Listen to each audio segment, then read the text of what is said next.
In Chinese, both 对不起 and 不好意思 can mean sorry, but they feel a little different. 对不起 is a more direct and serious apology. You can use it when you make a clear mistake, hurt someone, or cause a real problem.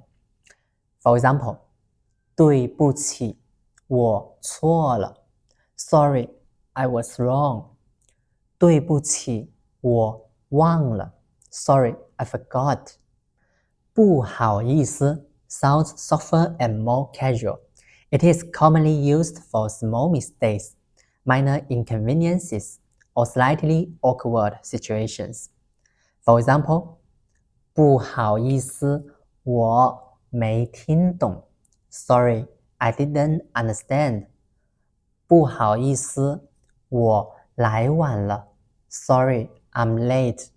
You might say this when you're only a few minutes late and the situation is not very serious. In everyday situations, 不好意思 often sounds more natural. If the mistake is more serious and you want to give a sincere apology, 对不起 is usually the better choice.